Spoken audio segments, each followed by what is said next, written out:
여러분 안녕하세요. 자, 반갑습니다. 자, 우리가 지난 시간까지 합성복 신경망, 이른바 컨볼루션 뉴럴 네트워크에 대해서 말씀을 드렸는데요. 자, 잘 기억나시죠? 오늘 배우실 거는 바로 RNN이라고 하는 순환 신경망이 되겠습니다. 자, 이 순환 신경망은 특히나 시간의 흐름에 따라서 연속적으로 입력되는 데이터, 소위 이제 시계열 데이터라고 하죠. 자, 그래서 이 시계열 데이터를 처리하는 우리가 딥러닝이다라고 생각하시면 여러분들이 좀 이해하시기 편할 것 같습니다. 최근에는 여러분들이 그 어떤 뭐 이미지라든지요, 뭐 영상이라든지 이런 한순간이 아니라 사실은 연속적으로 시간의 변화에 따른 데이터의 변화를 우리가 파악해서 이것을 아주 정교하게 예측해야 되는 상황들이 생깁니다. 뭐 대표적인 게 뭐가 있을까요? 뭐 예를 들면 조금 다른 얘기입니다만 주식 같은 거요. 주식은 예를 들면 내일 오를지 떨어질지. 자, 예를 들면 오르는 거를 우리가 1이라고 하고 떨어지는 걸 0이라고, 떨어지거나 유지되는 걸 0이라고 가정해 봅시다. 그러면 우리가 내일 1이 될지 0이 될지를 예측하고 싶은데 이 주식이라는 건 갑자기 오르고 떨어지고를 뭐 이렇게 도깨비 방망이처럼 짠 하는 게 아니라 과거에 있었던 어떤 주식의 동향을 우리가 파악해서 향후에 있을 변화를 예측할 수가 있잖아요. 결국 과거의 데이터가 중요한 거죠. 우리가 자, 그와 같은 것들을 사용할 때 우리는 순환신경망이라는 걸 이용할 수가 있습니다. 자, 그래서 오늘 우리가 좀 초점을 맞춰서 생각해 보셔야 될 거는 순환신경망 이 부분에 있어서는요. 자, 입력된 데이터를 기억하고 활용하는 방법이 과연 어떤 게 있을까? 여러분들 좀 초점을 맞추시면 좋겠고요. 자, 연속적으로 입력된 데이터에 대응되는 자, 이런 생성 방법도 우리가 한번 고민해 보시면 좋을 것 같습니다. 자, 그다음 마지막으로 자, 순환신경망에 우리가 응용 분야가 뭐가 있을까? 이것을 여러분들이 좀 이해하신다면 특히 학부 수준에서는 여러분들이 앞으로 이런 순환신경망이 응용되는 분야에 대해서 또 취업 준비도 할 수 있고 또 직무 역량도 늘릴 수 있기 때문에 자, 이런 것들에 좀 초점을 맞춰서 공부를 진행하면 좋을 것 같습니다. 자, 그래서 우리가 첫 번째 살펴보실 건 뭐냐 하면 자, 우리가 순환신경망에 우리가 적용 분야가 뭐가 있냐 라는 걸 먼저 말씀을 드리려고 합니다. 자, 우리가 그 전에요. 우리가 앞서 신경망에 대해서 많이 배우셨어요. 예를 들면 뭐 아주 기본적인 펄세트론 구조라든지요. 자, 그 다음에 컨볼루션 뉴럴 네트워크, 우리가 소위 이제 합성공 신경망까지 배우셨는데, 자, 이런 신경망들은 자, 기존의 신경망이라고 그냥 우리가 하나로 통합해서 말씀을 드릴게요. 자, 기존의 신경망의 구조는 어땠습니까? 자, 우리가 시그널이 어떻게 했어요? 자, 입력층 방향에서 우리가 출력층 방향으로 자, 한 방향으로 전달이 됐죠. 자, 이와 같은 것들을 자, 입력층에서 출력층으로만 우리가 전달이 됐잖아요. 이와 같은 것들을 우리가 뭐라고 그러냐면 피드 포워드 신경망이라고 합니다. 피드 포워드 신경망이라고 해요. 자, 피드 포워드 네, 신경망이라고 합니다. 이거 F예요. 이게 좀 필기가 잘 안 돼서 그렇습니다. 피드 포워드 뉴럴 네트워크라고 해요. 자, 이런 신경망의 단점이 있습니다. 결국 우리가 이 피드 포워드 신경망의 단점은 뭘까요? 자, 여기다 써드릴게요. 단점은 결국 한 시점이라는 거예요. 한 시점의 정보만을 이용하는 거죠. 자, 이게 기존 신경망의 어떤 단점, 문제였습니다. 자, 예를 들면 우리가 그림 같은 경우는 한번 가정해 볼게요. 자, 고양이 사진을 한번 예를 들어 볼게요. 고양이 사진을 우리가 입력으로 봤습니다. 그 다음에 학습해서 고양이라는 걸 출력하는 우리가 그런 구조죠. 자, 고양이라는 우리가 사진이 있으면 이거를 입력을 받아서 고양이구나 이것이 이렇게 출력하는 이런 구조로 되어 있습니다. 자, 근데 우리가 단순히 이렇게 한 시점의 정보만을 이용하는 물론 분야도 있습니다만 여러분들 예를 들면 책을 읽거나요, 영화를 보면서 느끼는 감동, 감정, 자, 이런 거는 가능해요. 근데 우리가 책이나 영화를 읽고 이건 이제 읽고 자, 리딩하고 우리 느끼는 감정들 있죠. 감동을 받거나 뭐 기쁘거나 슬프거나 웃기거나. 자, 이거는 우리가 그 단순히 감정이 갑자기 나오는 게 아니라 사실은 이전에 어떤 이벤트가 있는 거죠. 이벤트.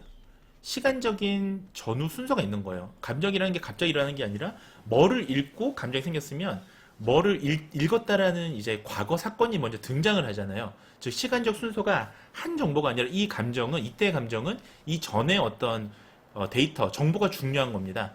이게 함께 작용해서 일어나는 거예요. 따라서 우리가 시간에 따라서 우리가 누적된 그런 정보가 없다면 제가 갑자기 감정 같은 경우는 대표적인 거예요. 사람의 감정이 좋았다 나빠졌다라는 거는 앞서 우리가 어떤 시간에 누적된 데이터 정보가 없으면 이런 거는 해석하기가 어렵습니다.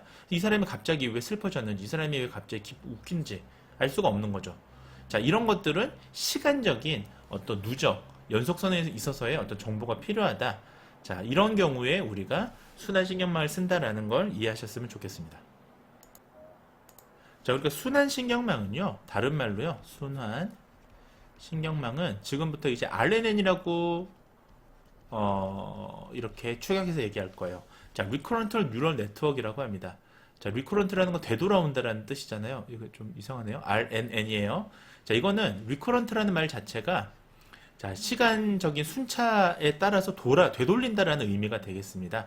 자, 그래서 이거는 한마디로 줄이자면 시간의 어떤 순차적인 정보를 다룬다. 자, 다루는 신경망이다 라고 생각하시면 되겠습니다. 자, 이거는 굉장히 다양한 분야에서 지금 이루어지고 있어요. 자, RNN을 구성하는 유런을 간단히 설명하면요, 결국 활성화 함수를 통해서 나온 출력이 다시 자기 자신한테 입력되는, 그래서 우리가 리커런트라는 말을 쓰고 있는 것입니다. 자, 대표적인 응용, 제가 아까 응용 사례를 이제 말씀을 드린다고 했으니까요, 적용 사례를 좀 말씀을 드리면요, 알고리즘 이전에 순환신경망의 적용 사례를 말씀을 드리면 대표적인 건 지금 여러분들이 자주 쓰시는 자, 네이버 파파고라는 우리가 이거 뭐죠? 예, AI 번역이죠. 자, 기계 번역 이런 것들 프로그램을 우리가 쓰고 있습니다. 이건 왜냐하면 번역하고자 하는 문장이 다 입력되고 나면요, 입력 후에 자 번역 문장이 입력이 되면 어떻게 되나요? 이제 문장이 출력되는 거죠. 번역된 문장이 출력되는 구조잖아요. 대체로 지금 이런 기계 번역은 이런 시스템입니다. 자, 이때 우리가 입력과 출력 모두 글자나 단어들이 어떻게 되나요? 순서라는 게 있는 거예요. 우리가 번역 문장을 입력할 때 우리는 어떠한 순서, 자, 이걸 우리가 시퀀스라고 하는데요, 어떠한 순서에 따라서 연속적으로 이루어지게 되겠죠. 그래서 이 기계 번역에서의 n개의 단어들이 순차적으로 입력될 때 이것을 우리가 번역한 m개의 단어들이 순차적으로 나열되는 걸 우리는 n 대 m이라고 합니다. 자, 분역 문장이 n개의 문장이 입력되면 번역된 m개의 문장이 출력되는 거 우리가 n 대 m 방식이라고 얘기해요. 자, 이것을 우리가 또 다른 말로요, 자, 요거를 부르는 명칭이 있습니다. 용어가 있는데 아마 이제 여러분들이 뭐 연구나 이런 것들 사례들을 살펴보시면 시퀀스 대 시퀀스라는 게 있어요. 시퀀스 대 벌스죠. 시퀀스라는 이런 매칭 방법이라는 말을 씁니다. 자, 이게 쓰이면 여러분들 순환신경망을 나타내는 용어다라고 이해하시면 되겠습니다. 자, 그래서 지금 시퀀스 대 시퀀스 매칭이라고는 이 표현 있죠. 그 순환신경망 RNN에서요. 요거를 가장 잘 설명하는 그림이 밑에 지금 아래와 같습니다. 지금 보시면 회색 사각형 있죠. 요것은 이제 입력이 이렇게 되면 이것이 순환망이라는 걸 통해서요. 자, 요거에 자기 자신한테 되먹임. 자, 보시면 자, 입력된 것이 이 되먹임 되는 요런 과정을 우리가 되먹이라는 게 피드백이라고 합니다. 여기다 쓸게요. 자, 피드백이라고 합니다. 그래서 지금 보시면 이전 같으면 보시면 여기에 입력이 있고요. 그냥 바로 출력으로 이렇게 넘어갈 텐데 지금 보시면 입력이 있으면 순환망을 통해서 이제 그 다음 요 시간적인 순서에 따라서 이렇게 이동을 하게 되고요. 이것이 지금 출력으로 이렇게 들어가는 거예요. 자, 입력은 지금 뭐 여러 개가 있을 수 있습니다. 하나가 아니라 입력도 역시 뭐 n개만큼 이렇게 있을 수 있고요. 자, 입력이 들어가고 두 번째 입력이 들어가서 이 피드백을 통해서 순환망으로 이렇게 연결되고, 그 다음 출력도 역시 네, 순차적으로 1, 2, 그 다음 n개까지 이렇게 지금 출력이 들어가고 있잖아요. 자, 이러한 것들이 지금 아까 말씀드렸던 인공지능 번역 있지 않습니까? AI 번역의 대표적인 예예요. 그래서 우리가 이런 어떤 문장을 순차적으로 이렇게 입력을 하잖아요. 그러면 이것도 순차적으로 이렇게 출력이 되는, 자, 이런 것들이 바로 그 순환신경망에서의 그 MN 매칭, 그러니까 소위 이제 시퀀스 대 시퀀스 매칭의 뭐 대표적인 예라고 보시면 되겠습니다. 자, 또 다른 우리가 응용의 예시를 한번 보실게요. 자, 지금 이 사진들을 보시면 이미지 캡션 생성의 예입니다. 이미지 캡션이라는 거는 이제 우리가 이 이미지에 대해서 설명하는 걸 얘기하거든요. 이미지 캡션. 자, 지금 보시면 이 기법은요, 우리가 CNN, 그러니까 우리가 이전에 배우셨던 합성목 신경망 있지 않습니까?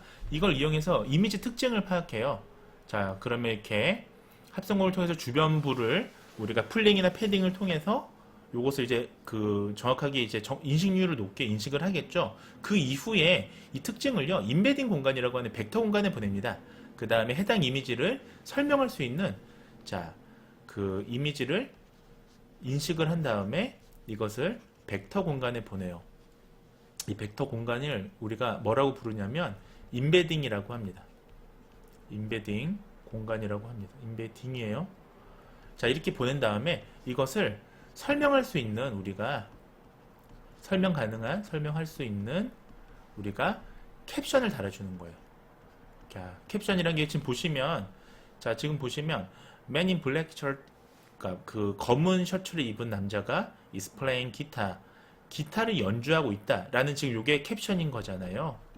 자, 최근엔 이런 식으로 약간 설명력을 좀 부여합니다. 자, 보시면, 자, 남자가 doing 백플립을 하고 있어요. 자, 이런 것도요, 웨이크보드 위에서 백플립을 하고 있어요. 자, 이런 지금 일종의 캡션이 들어갈 수 있는 거는 우리가 이 합성공 신경망에 RNN 기법을 적용했기 때문이에요. 자, 이런 상황에서 우리가 적용 가능하다, 응용 가능하다, 최근에서 많이 쓰이고 있다라는 내용을 좀 아시면 좋을 것 같습니다. 자, 이거 지우고요. 자, 그래서 오늘 간단하게 우리가 순환신경망, RNN에 대해서 말씀을 드렸고, 자, 이러한 것들이 우리가 AI 기계 번역에 순차적으로 어떤 내용을 입력해서 그게 순차적으로 번역되는 과정이라든지요, 또는 우리가 앞서 보셨던 약간의 설명 가능한 인공지능에서 어떤 이미지 캡션, 그러니까 어떤 이미지에 대한 설명을 부여할 때 이런 합성공 신경망의 이런 어떤 그 임베딩 공간을 통해서 우리가 RNN을 적용하는 사례를 볼 수가 있다라는 말씀을 간단히 드렸습니다. 그래서 다음 시간에는 RNN, 순환신경망의 어떤 메커니즘이 어떤 게 있는지 그것을 이론적으로 살펴보도록 하겠습니다. 자, 오늘 여기까지 하고 다음 시간에 볼게요. 안녕히 계세요, 여러분. 전 이 세상의 모든 굴레와 속박